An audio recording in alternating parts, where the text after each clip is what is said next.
आज मेरो खुसीको दिन हजुरसँग सेयर गर्दैछु। सबैजनालाई स्वागत छ मेरो मिनी ब्लगमा। आजको दिन चाहिँ एकदमै ह्याप्पिनेस, इमोसनल सबै कुरा मिक्स भएको दिन हो र हजुरसँग यो कुरा म हजुरसँग सेयर गर्दैछु। देखिसक्नुभयो मेरो बहिनी रेडी भएको, म रेडी भएको। मेरो बहिनीको आज एकदम शुभ दिन। हामी चाहिँ रेडी भएर जाँदैछौँ। मलाई चाहिँ मेरो दिन जस्तै याद आइरहेको छ। मेरो पनि विवाह हुने दिन चाहिँ मेरो कमल दादाले लिन आइसकेको थियो मेकअप गरिसकेपछि। त्यसरी नै आज हामी दिजु बिनाजु भएर चाहिँ बहिनीलाई लिएर जाँदैछौँ। Finally my sister is getting engage. कस्तो अर्कै फिल भइरहेछ, मलाई खुसी भइरहेछु तर पनि कस्तो के कति छिटो हामी यति ठुलो भएछौँ जस्तो लाग्छ कि। हामी त त्यही सानोमा बच्चा होइन, काजलले मलाई जिस्काउने, मैले काजललाई जिस्काउने, दुःख दिने, हाँस्ने नाच्ने होइन, कराउने त्यो दिन मात्रै थियो नि त। अहिले चाहिँ हामी कस्तो अर्कै फिल के। अब हजुरहरूले बुझ्नुहुन्छ होला नि कति धेरै सबैजनाले एउटा छोरीलाई बहिनीलाई होइन हामी कसैको जिम्मा लगाउँछौँ त्यस्तो। हामी दिदीबहिनीलाई चाहिँ कस्तो अर्कै फिल हुन्छ भनेपछि बुवा आमालाई कस्तो फिल हुन्छ होला त्यो त हामी इमेजिन गर्नै सक्दैनौँ।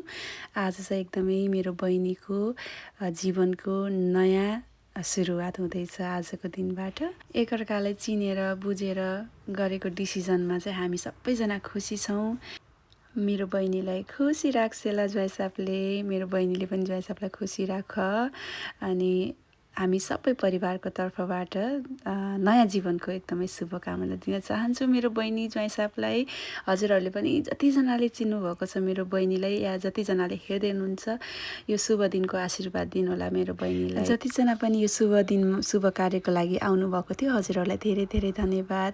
यो अरूको देशमा यसरी आफ्नो मान्छेहरू, यो आफ्नोपन, साथ, सपोर्ट यही नै त्यो हो माया भनेको होइन। मेरो बहिनीको लागि यति हजुरहरूले माया दिनुभएकोमा, आउनुभएकोमा, आशीर्वाद दिनुभएकोमा म एकदमै खुसी भएँ। जतिजना पनि आउनुभएको थियो हजुरहरूलाई धेरै धेरै धन्यवाद। त्यहाँ सुरुदेखि नै होइन एउटा दिजु भएको नाताले धेरै कुराहरू सोच आउँछ अनि धेरै कुराहरू हुन्छ। हामीले नेपालमा जस्तो धेरै विधिहरू गर्न नसके पनि हामीले जति सक्छौँ जान्यौँ, गऱ्यौँ र सुरुमा त रमाइलो भइरहेको थियो। अनि यो समयमा चाहिँ एकदमै म अलिकति इमोसनल पनि भएँ।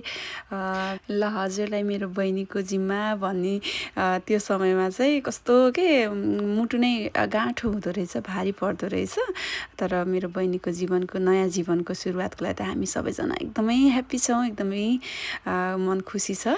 जति नै इमोसनल हुँदैन भने पनि हामीलाई लाग्थ्यो डोलीमा चढाएर जाने बेला मात्रै इमोसनल हुन्छ, तर आजकै दिनबाट हामीले चाहिँ त्यो कुराहरू फिल गर्दो रहेछौँ कि। अनि अति यो टाइममा चाहिँ मलाई अलिकति गाह्रो भयो। धेरै कुराहरू याद आउँदो रहेछ, सबै कुराहरू रिकल हुँदो रहेछ। अनि त्यो कुराले गर्दा पनि यति बेला हामी हाम्रो सबैजना परिवार, काजल ज्वाइँको परिवार, बुवा मुवादेखि सबै हाम्रो दाजु दादा दिजु सबैजना भाउजूहरू सबै फ्यामिलीलाई एकदमै सम्झेको छौँ।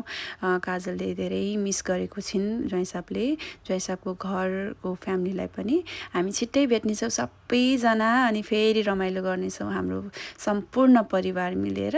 हामीले समय र परिस्थितिको अनुसार चाहिँ हामीले जति सक्यौँ जसरी गर्न सक्यौँ यो कुरालाई नै सबैजनाले सपोर्ट गरिदिनु भयो। सबैजना परिवार आफन्तले सपोर्ट गरिदियो, त्यो नै हाम्रो लागि खुसीको कुरा हो।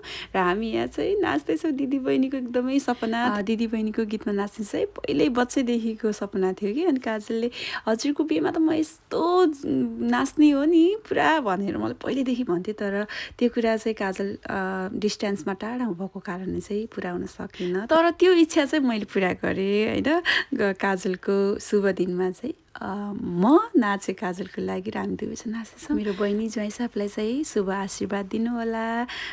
ल सबैजनालाई धन्यवाद हजुरहरूको माया र सपोर्टको लागि।